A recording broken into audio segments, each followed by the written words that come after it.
Olá, muito bom estar aqui com vocês nessa fala da Conferência Municipal dos Direitos da Pessoa Idosa, da 6ª conferência, né? Vou me apresentar rapidamente. Meu nome é Áurea Eleutério Soares Barroso, sou pedagoga de formação, sou especialista em gerontologia pela SBGG, a Sociedade Brasileira de Geriatria e Gerontologia, mestre em gerontologia, doutora em serviço social, pós-doutora em ensino e pós-doutora em gerontologia. Vou deixar meu e-mail aqui para vocês, é barrosoaurea@gmail.com, sempre à disposição para a gente continuar essa conversa, tanto na conferência, ao vivo e a cores, e aqui também deixando uma mensagem, esse curto espaço de tempo, mas importante, né? Que nós estejamos sempre juntos.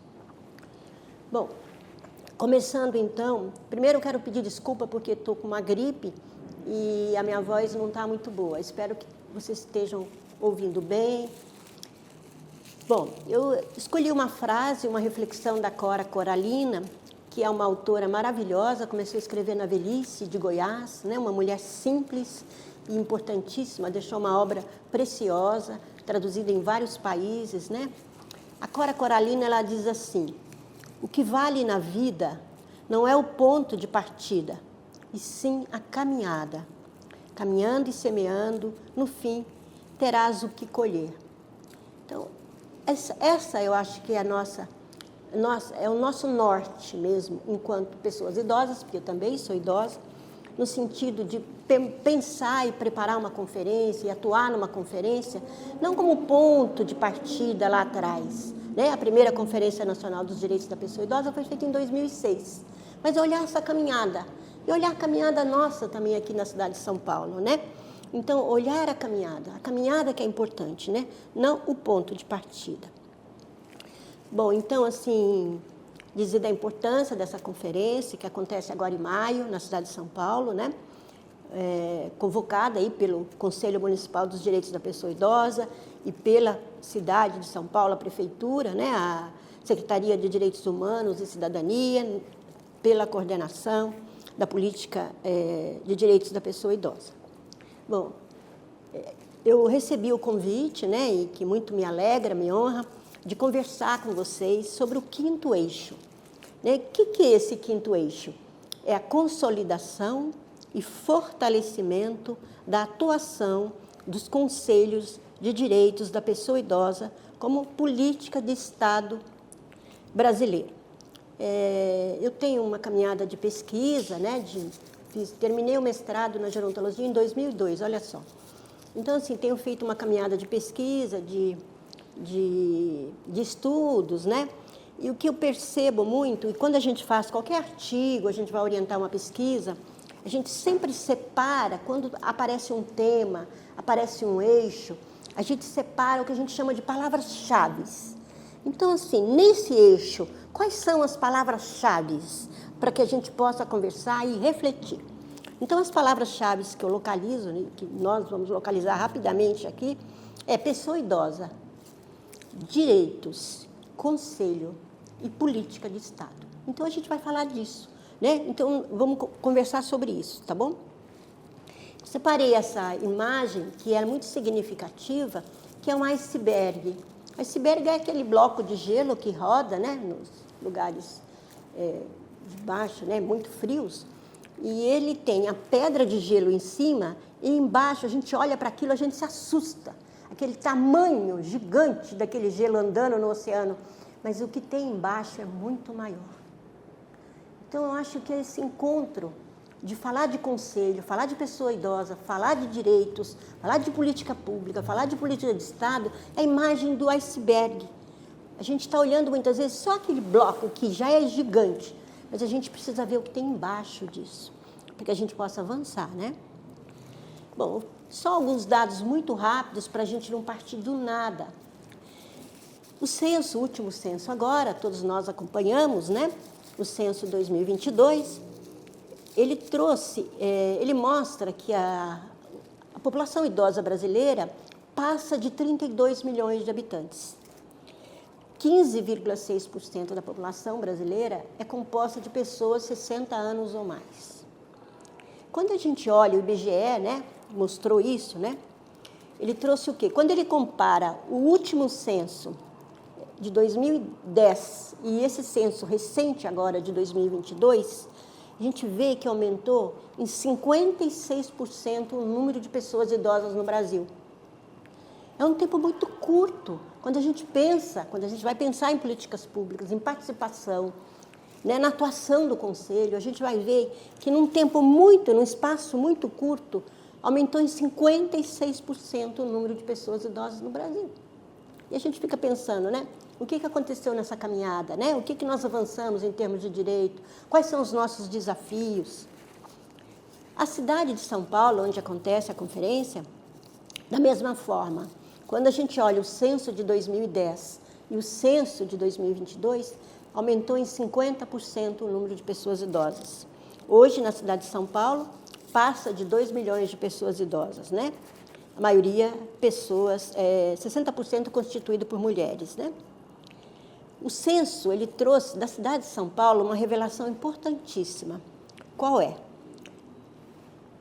A população idosa de São Paulo, ela tem 17,7% do total. Puxa, mas o que significa isso? É uma média muito acima do Brasil. Então, nós somos uma cidade que envelhece rápido. Nós somos uma cidade que o número de pessoas idosas aumenta a passos largos. E esse número, ele reflete no dado do censo 2022. O grupo etário de pessoas com idade inferior a 15 anos é 17,1%. Pela primeira vez, o número de pessoas idosas, o grupo etário 60 anos ou mais, é superior ao número de pessoas com grupo inferior a 15 anos. Então, a gente precisa entender que o mundo, as relações estão se modificando. Isso tem impacto, né? Muito grande. É o que nós vamos ver hoje na nossa conversa. Bom, a gente começou a conversar aqui, a questão da pessoa idosa. Quando a gente fala pessoa idosa, todos nós que estamos nessa conferência sabemos que é pessoa com 60 anos ou mais. A legislação brasileira cria esse critério, né?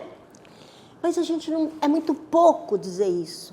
Porque quando a gente pensa nas pessoas idosas, vamos pensar na cidade de São Paulo, 2 milhões, mais de 2 milhões, né, de pessoas idosas. Esse grupo é extremamente plural, é extremamente heterogêneo. Quando a gente fala de pessoa idosa, é muito pouco, não dá conta para a gente pensar e para a gente refletir sobre políticas públicas. A gente pensa na trajetória de vida dessa pessoa, né? A gente pensa nas oportunidades que essa pessoa teve na vida, a gente pensa nas condições de vida que ela enfrentou. Ela foi um trabalhador, como é que ela trabalhou? Né? Ela era um trabalhador, essa pessoa? O trabalho foi duro, a vida foi leve, como é que foi isso, né? A vida dela. Os dados, por exemplo, que o censo 2022 trouxe, é que o grupo 60 anos ou mais, ele tem muito baixa escolaridade. É 1 a 4 anos de escola, ensino formal. 20% dos idosos nunca sentaram num banco de escola, nunca foram para a escola. Aí você vai perguntar, por que isso, Áurea? Um motivo muito simples, por várias razões, mas o principal é que essa questão da escolaridade, da universalidade do ensino fundamental, não estava posto para essa geração. Essa geração, ela viveu num período que muitas vezes ela privilegiou a família, o cuidar dos filhos, e ela não teve acesso a esse espaço. Então, assim, isso é um resgate que a gente precisa retomar, né, da escolaridade, retomar isso, né, entender que essa população, ela não teve essa oportunidade. Bom, o grupo etário, 60 anos ou mais, a população idosa, ela tem uma série de doenças crônicas. A gente fala de multimorbidades. Isso não significa que a pessoa seja doente. Não, ela tem as doenças, desde que sejam controladas, ela vai tocando a vida. Isso é a Organização Mundial da Saúde que diz. Ter doença, a saúde não é a ausência de doença. Saúde é você ter a sua capacidade funcional preservada, estar com a sua capacidade cognitiva preservada, é ir tocando a vida. Todos nós temos alguma doença crônica, eu tenho as minhas, terei outras, e é normal, no sentido de que você pode viver uma vida plena, desde que você tenha serviços, que você tenha recursos, que você tenha oportunidades. Um dado importantíssimo é de um estudo que foi feito pela Federal de Minas, pela professora Maria Fernanda Lima, que mostra, ela pegou a população de 50 anos ou mais. 70% das pessoas usam exclusivamente o SUS. Então, assim, entender isso, quando a gente chega numa conferência, é entender a importância do SUS, a importância de serviços de qualidade, de garantir esse atendimento. Né? Eu trouxe alguns dados muito poucos, com base no estudo SAB, né, que é coordenado pela professora Ieda Duarte, lá da Faculdade de Saúde Pública, que já acontece há muitos anos, né? O estudo SAB, em 2006, começou a fazer um estudo longitudinal, que a gente chama. Vou trazer alguns dados para a gente entender como é que vive, em que condições vive essa pessoa idosa na cidade de São Paulo.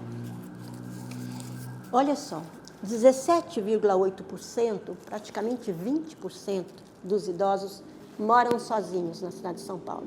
Puxa, Aura, isso é ruim, isso é bom? Pode ser bom, pode ser uma opção.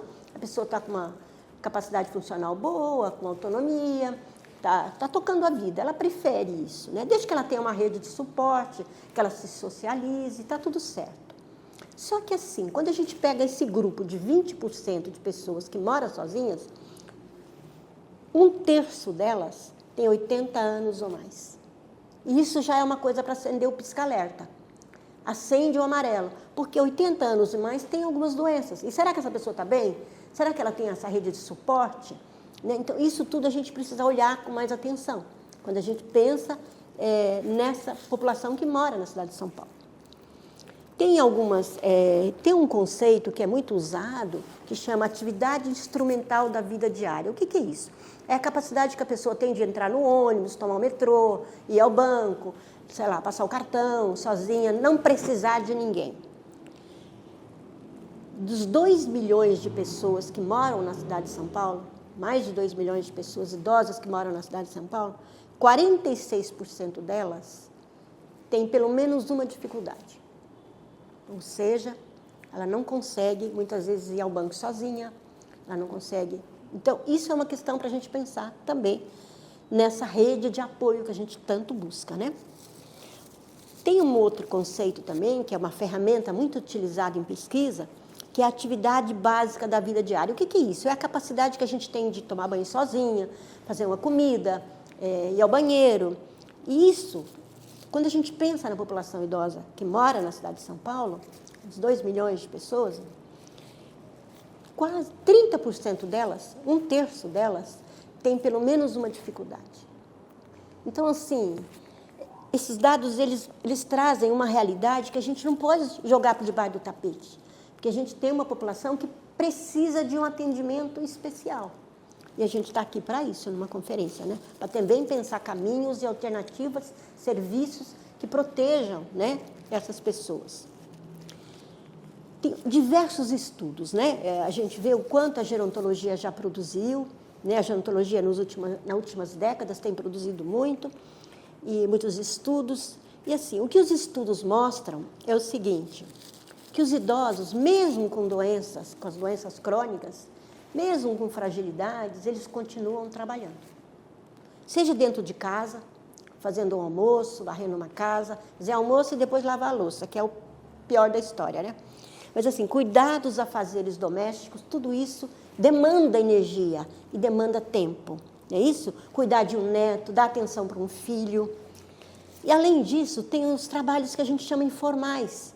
Então, é muito comum a gente encontrar um feirante idoso, né? Eles fazendo pequenos reparos, numa hidráulica, né? Às vezes, quantos taxistas que são também, não são informais, mas trabalham aí, não estão tanto nas estatísticas. O que os estudos têm mostrado, e a gente falava há 20 anos na gerontologia, 10 anos, que a síndrome do ninho vazio. Então, assim, a gente criou os filhos, tchau, a casa ficou vazia. Só que não mais. O que os estudos estão mostrando? Que as gerações, até 3 gerações, estão voltando a conviver. Então, pai, filho e neto. Por quê? Porque essa mulher e esse homem voltou a cuidar, a oferecer casa, por causa da instabilidade também de trabalho que os jovens estão sofrendo, né? Então, assim, entender isso é muito importante quando a gente pensa em política pública, quando a gente pensa em defender direitos das pessoas idosas. Entender que essas pessoas elas estão contribuindo com a sociedade, e muito, né? E assim, qualquer um de nós aqui conhece pelo menos uma história de superação de vida, Não tem uma pessoa que não vem na nossa cabeça, aquela mulher lá, puxa vida, ela tem 70, 80 anos, ela deu sangue, ela criou, ela multiplicou, ela fez o que pôde, meu pai se esforçou. Então, todos nós temos uma história de superação de uma pessoa idosa. Então, valorizar isso é fundamental numa conferência, porque quando a gente valoriza isso, a gente vai buscar direitos, vai buscar proteção social para essa população. Só mais um slide aqui, para não cansar muito com dados. 34% dos domicílios do Brasil, das casas do Brasil, os idosos contribuem com 70% do orçamento. Olha só, 70%. Em 21% dos domicílios brasileiros, os idosos contribuem com 90% da renda. Aí você vai perguntar, Áurea, de onde vem esse dinheiro?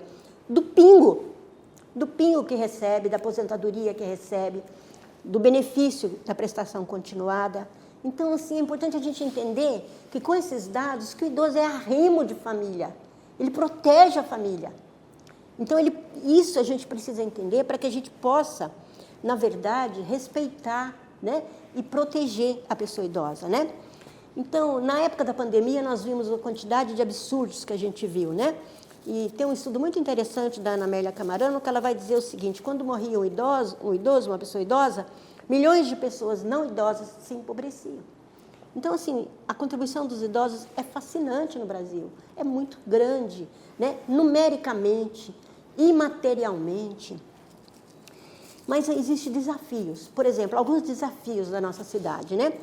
A expectativa de vida, que é o quanto pode se esperar que uma população, média de vida de uma população, varia de um bairro para o outro na cidade em 23 anos.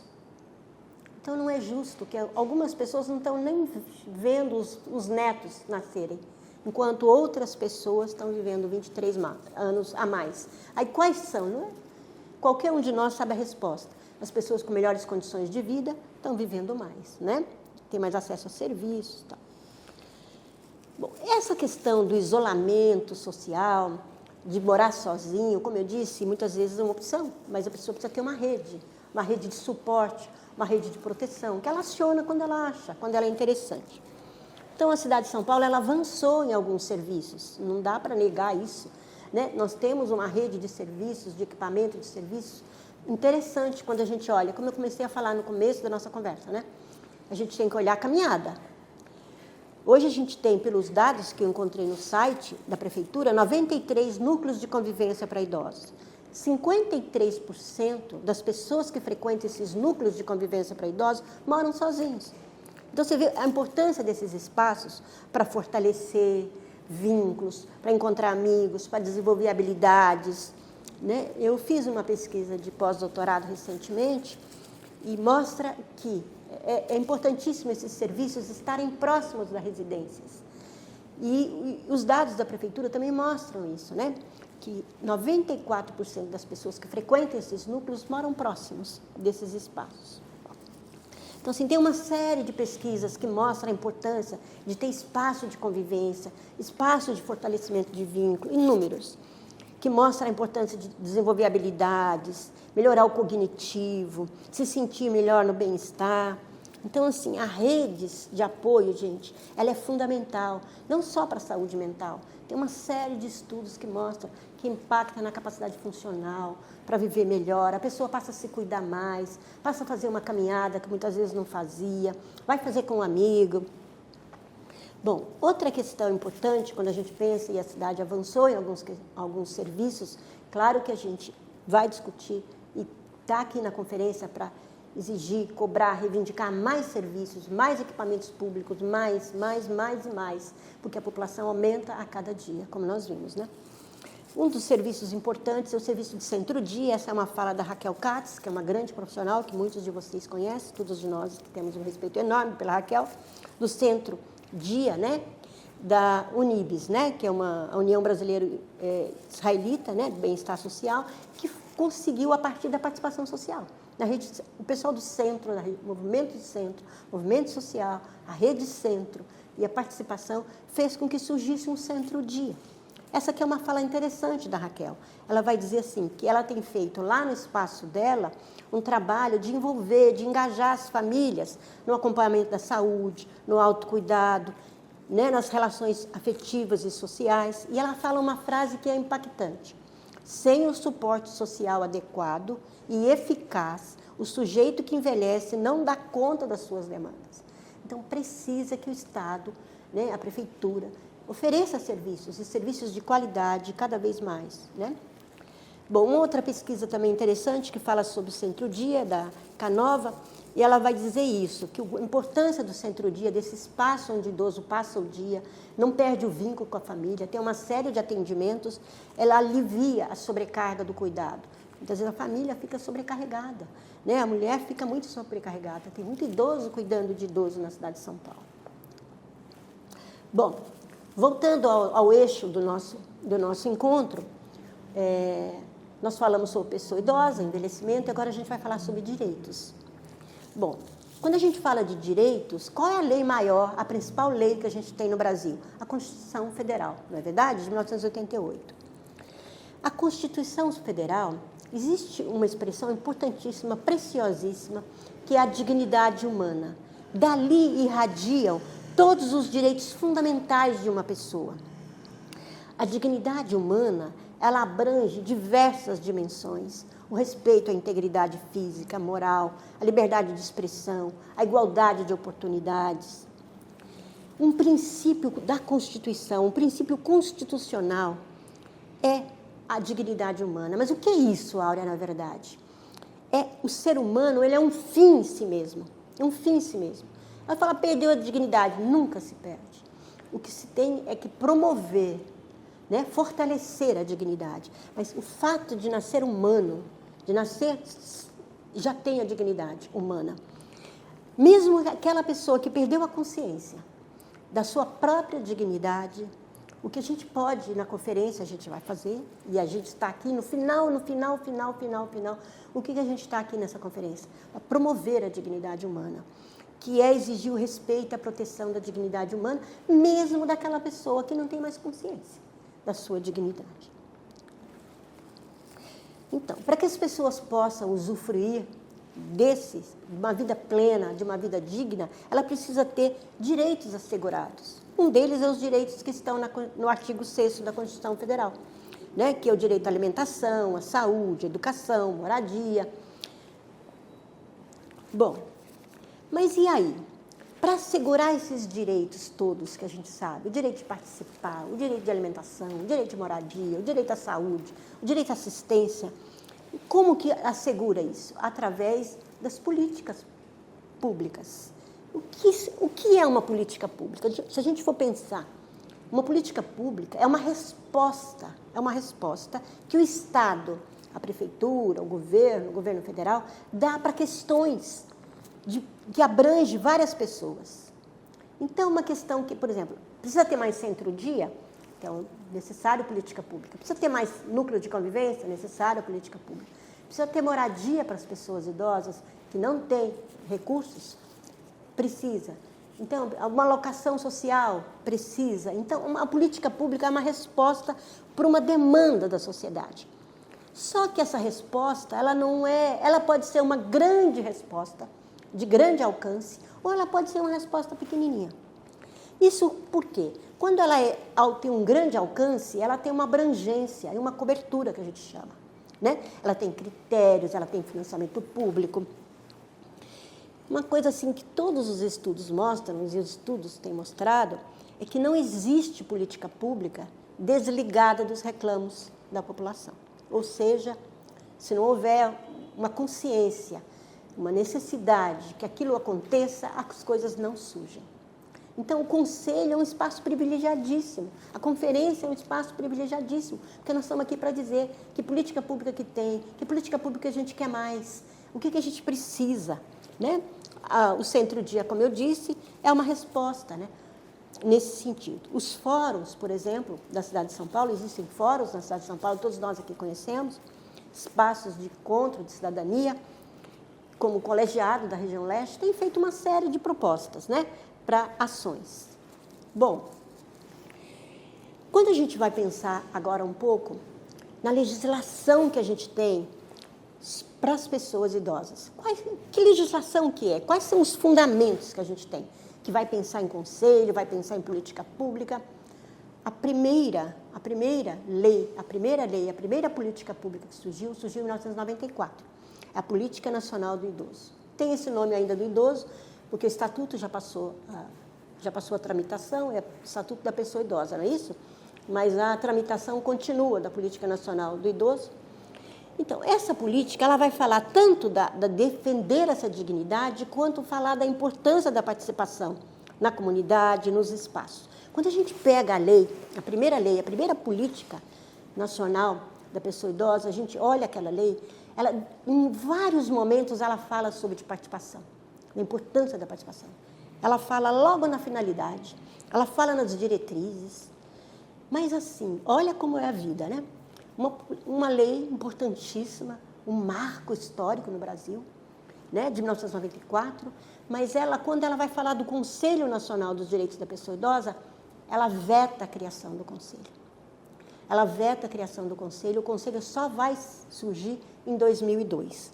Por que eu estou dizendo isso? Estou dizendo isso porque é muito comum as pessoas errarem, porque o título da lei é Cria a Política Nacional do Idoso e o Conselho Nacional dos Direitos da Pessoa Idosa, só que não.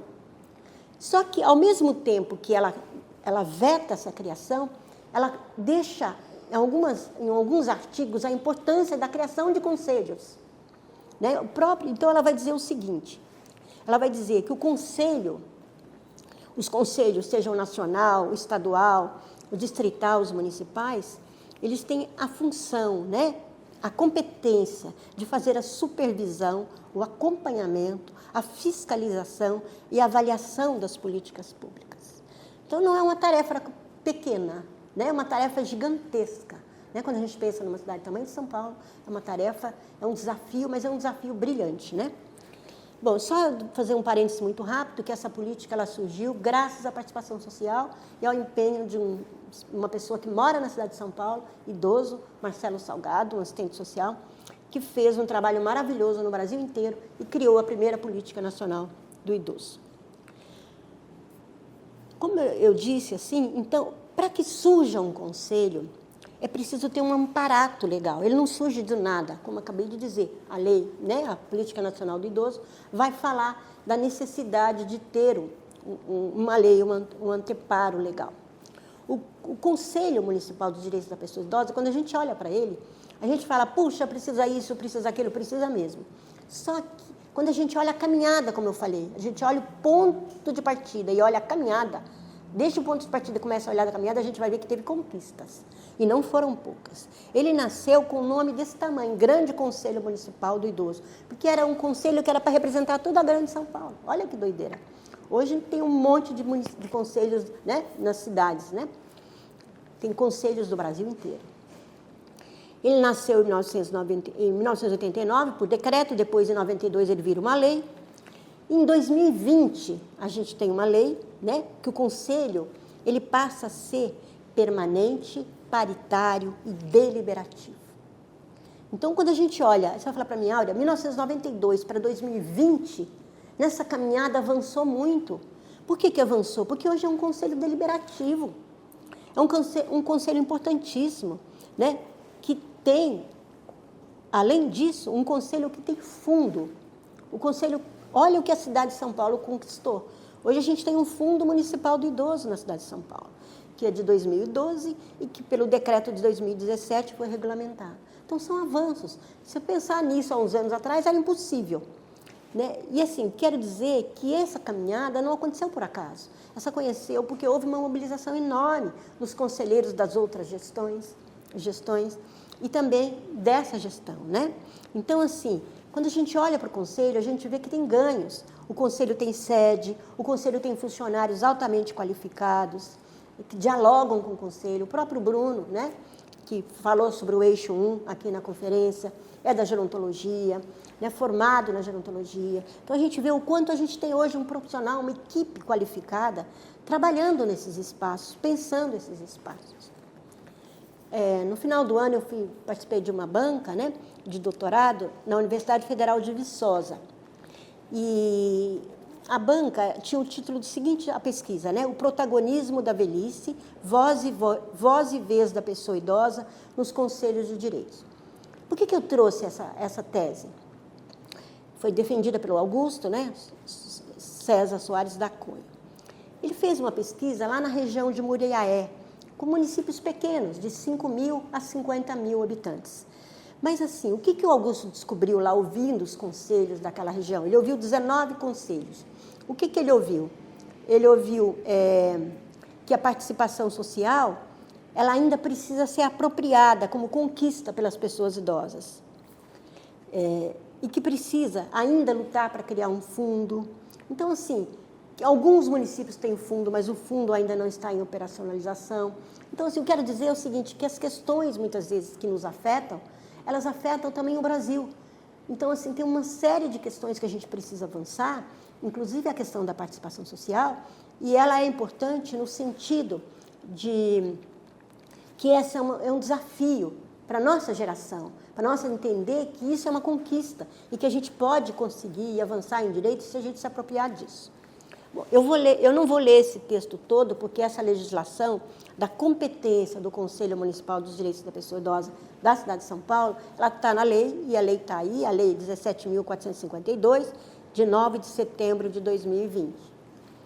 Bom, ele vai falar, o que vai falar a lei, né? Ela vai falar que tem que zelar pela implantação e a defesa da promoção dos direitos da pessoa idosa, tem que propor e acompanhar as leis na matéria da política municipal do idoso, vai falar sobre a importância de ficar atento às normas, às diretrizes, vai falar da importância de denunciar autoridades competentes, Ministério Público, o descumprimento, a violação de direitos da pessoa idosa, vai falar da importância de encaminhar petições de violações de direitos, de propor e realizar eventos, de elaborar, né, e aplicar os recursos do fundo do idoso, de participar ativamente da elaboração das peças orçamentárias, lá do plano plurianual e da lei orçamentária, divulgar os direitos da pessoa idosa, convocar as conferências, né? Realizar outras ações, né, importantes que defendam o direito da pessoa idosa. Então, assim, o fato é que, e tem o parágrafo único, ele é precioso também. Ele vai dizer assim, o Conselho Municipal dos Direitos da Pessoa idosa será facilitado o acesso aos diversos setores da administração pública referente aos programas voltados à população idosa. Ou seja, o conselheiro tem o direito de saber, de acompanhar. Ele tem direito ao acesso do que está acontecendo. Que programa é esse, que serviço é esse, que dotação orçamentária é essa, que dinheiro que foi posto, que monitorar essa ação. Então, ele é um grande fiscalizador e avaliador da política municipal da pessoa idosa. Bom, outra coisa importante para a gente pensar, e como a gente observa, o papel do Conselho é imenso, né? Mas quando a gente olha os estudos, a gente vê que também um grande ganho do Conselho, e que os estudos mostram, é que ele contribui para a democracia. Por quê? No sentido de aumentar esse controle público, de aumentar a supervisão dos serviços prestados pelo Estado. Então, é um avanço muito grande ter um conselho e esse conselho ser atuante, né? Agora, claro que há desafios no caminho, né? E esse desafio, um desafio que para mim, Áurea, enquanto pesquisadora da área do envelhecimento, contribuo nessa área, toda a minha pesquisa, todas as minhas pesquisas, mestrado, doutorado, todas foram feitas com a questão da participação social.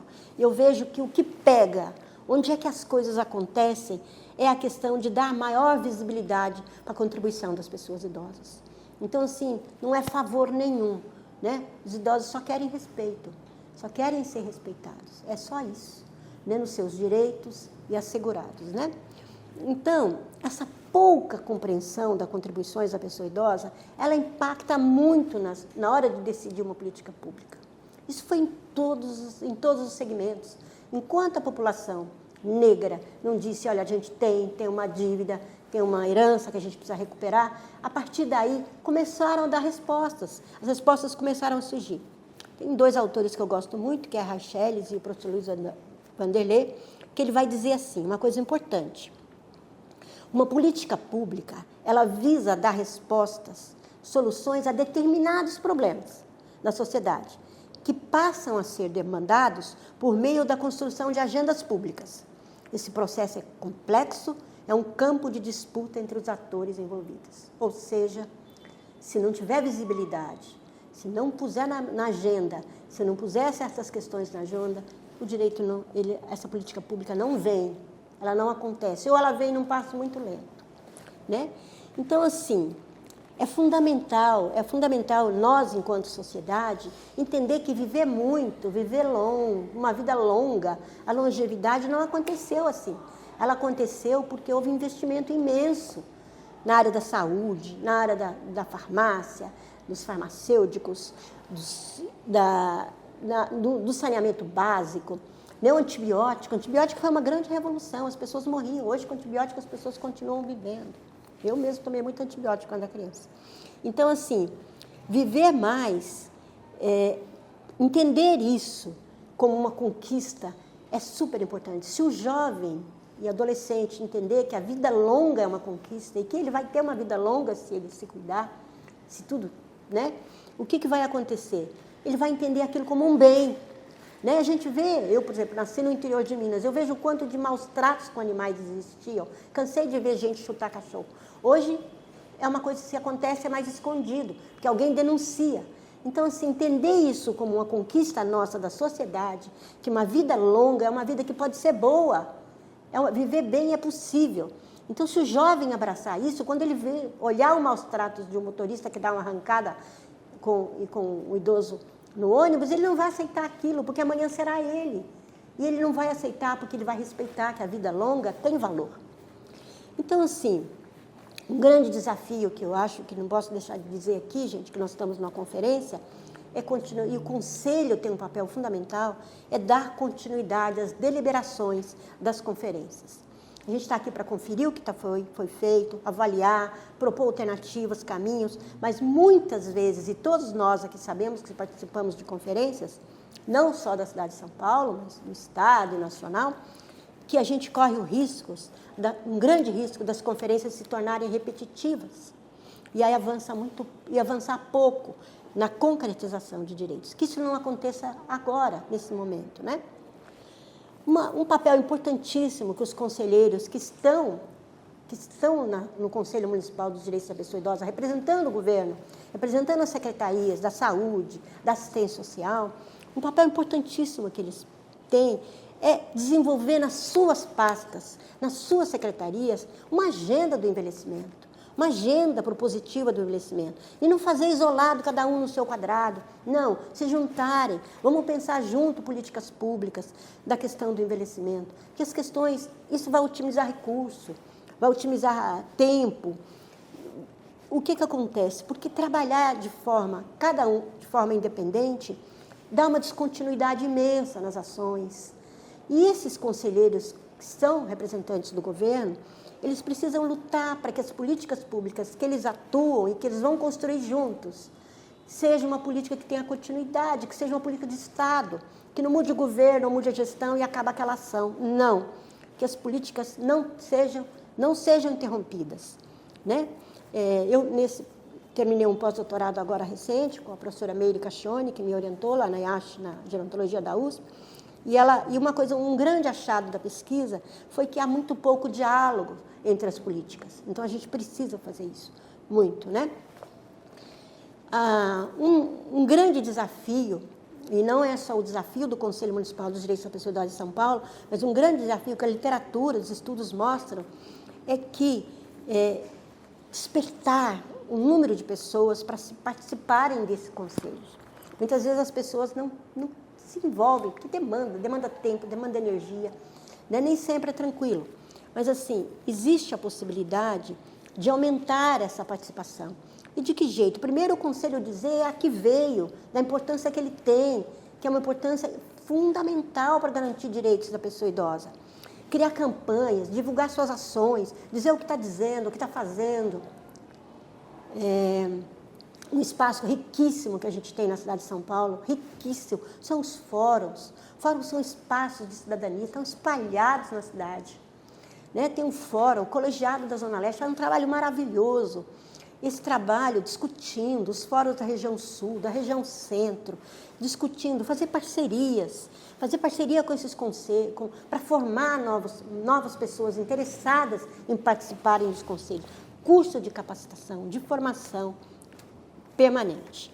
Então, assim, de modo assim, muito resumidamente, né, que eu acho que esse nosso encontro tinha que ser o dia inteiro, mas não dá tempo e também ninguém ia aguentar, e o tempo é curto, né? E aí, assim, de forma muito resumida, eu dizer para vocês que o que é fundamental é que esse envelhecimento ganhe visibilidade. Ele precisa ganhar visibilidade. Né? Dizer também quais são as condições, como é que as pessoas idosas estão vivendo na cidade de São Paulo. Elas estão vivendo como? Né? Como a gente começou no começo da nossa conversa aqui, falar alguns dados. Nos lembrar sempre que o Conselho tem um papel fundamental. E o Norberto Bobbio, um grande jurista, né? Ele dizia sempre assim, os direitos não nascem de modo os direitos nascem de modo muito gradual. Não todos de uma vez, e nem de uma vez por todas. Ou seja, é no caminho que a gente vai conquistando. Então, assim, fazer uma frase que eu gosto muito, Guimarães Rosa, da minha terra, sou mineira, graças a Deus, e ele diz assim, o correr da vida embrulha tudo. A vida é assim, esquenta e esfria, aperta e daí afrouxa, sossega e depois desinquieta. O que ela quer da gente é coragem.